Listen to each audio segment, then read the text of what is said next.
So mga tropa, ay ang gagawin ko ngayon is maglalagay ako ng lifter sa monoshock ng Sniper 135 Classic.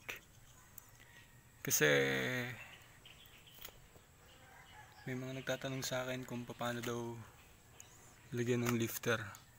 So again, siguro para to sa mga beginner or wala pang idea kung paano maglagay ng lifter sa mga motor nila. So game, bali ang unahin natin is tatanggalin ko yung monoshock. Pero yung nakakabit lang sa swing arm, yung tornilyuhan lang sa swing arm, yun lang yung tatanggalin ko. Hindi ko na babaklasin yung buong monoshock. So game.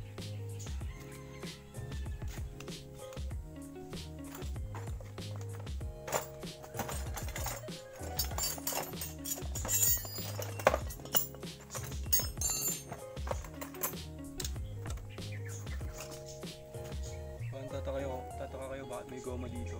Kasi ginawa ko nilagyan ko siya ng cover para alam mo yun, pagka sa basa hindi mapuno ng putik yung monoshock ko dito. Kasi pagka napupuno ng putik, ang tendency pagka kakalasin mo na, mahirap kalasin kasi nga may mga lupa-lupa na matigas, nakapektuhan din yung tornilyo.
Bali, ito na lang. Hindi ko nakakalasin yung doon kasi may pahirapan pa. Dito na lang. Ito lang naman kasi lalagyan ko ng lifter.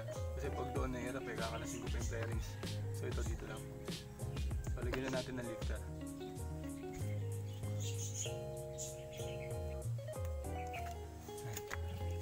Bali guys, ito yung lifter.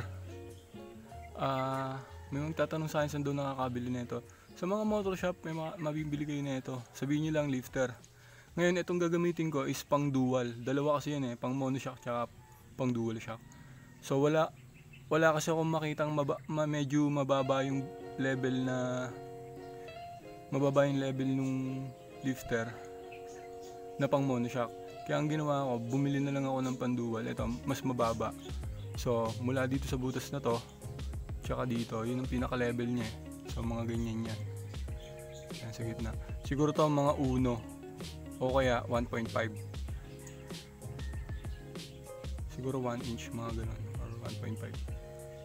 Yun ang taas niya. So eto naman, dito mo isasalpak yung sa shock, di ba? Yung butas sa shock. Tapos sulatan mo.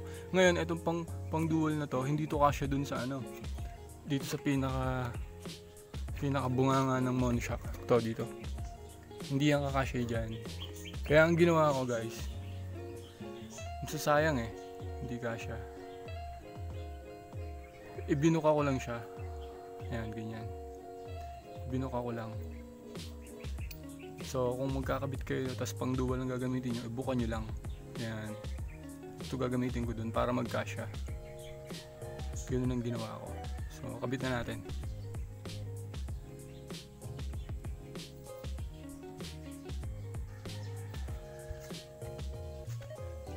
So bali ito, di ba?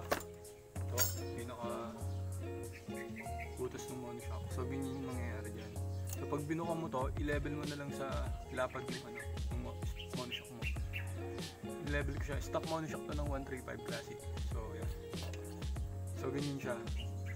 So ang gagawin ko na lang is pipihitin ko na lang to. Kailangan to, eto, nakaminyan dyan. So tong monoshock, iikutin ko lang pa kanan. So gawin natin.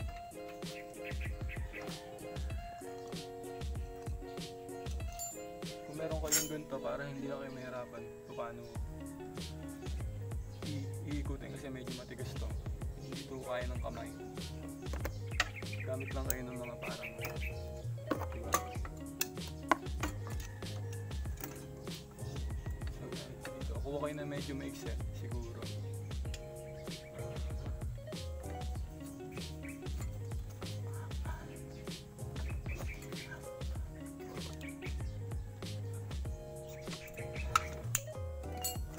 So yun na, ikot ko na diba? So pag naikot mo na ganyan, paling mo na sa kanan or basta nakaharap yung butas sa'yo. So yan, sakto na siya doon. So kabit na natin to, itong lifter.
So kung mapapansin nyo, pag nilagay ko yung tornilyo, magkakaroon siya ng space dito. Ang tendency nun, syempre, baka gumagalaw. Syempre, pag tumatakbo ka na, naluluba ka, baka ang tendency, may lalagitek.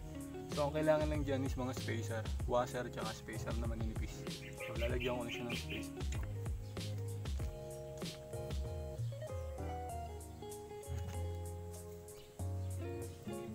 So guys, eto na. Pinakuha ko mga spacer. Actually washer na matataba ito eh. Pero pwede na to. Ito spacer, tataba din. Na parang matatabang washer. Okay na yan. So ito yung lalagay ko sa gilid para medyo makompress yung shock natin. So game.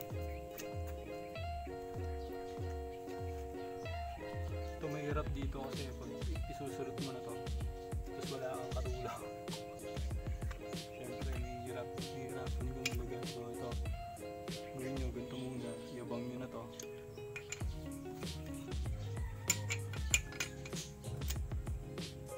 Ito mahirap dito eh. Mahirap, madaling mag-backlash pero naman, nahulog pa. Yeah.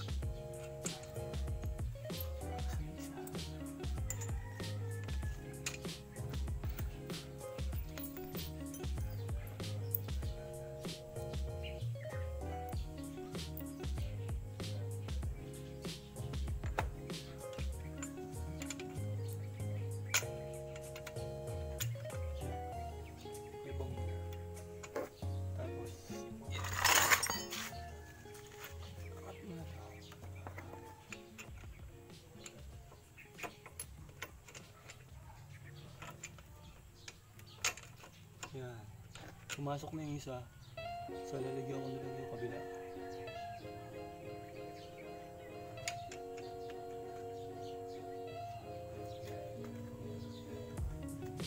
So ito.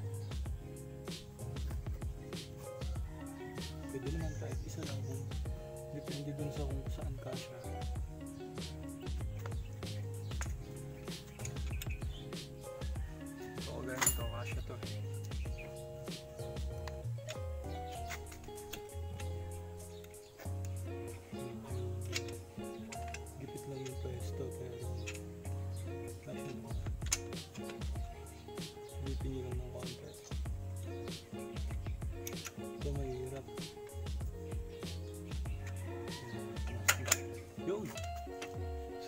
guys.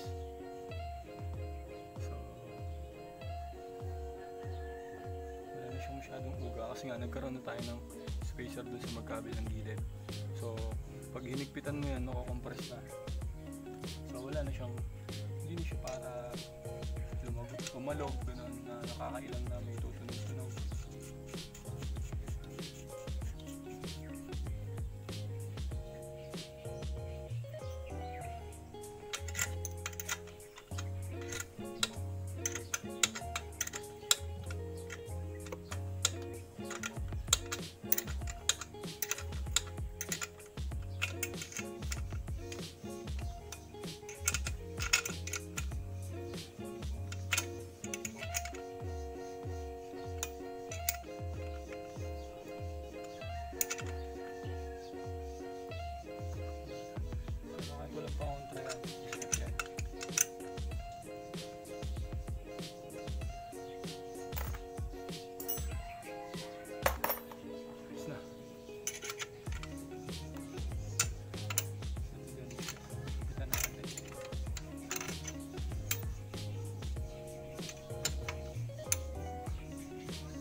Babalik ko lang yung cover na ginawa ko.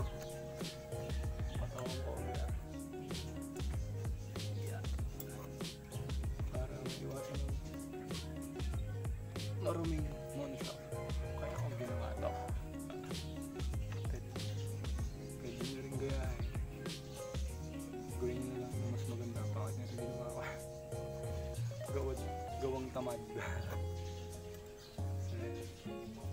Okay na, check natin guys kung gaano na siya kung gaano kataas yung itinaas niya mula nung stock na level ng Sniper 1.3. Tingnan natin. So yan guys, tapos na. So tignan na natin kung gaano yung itinaas niya.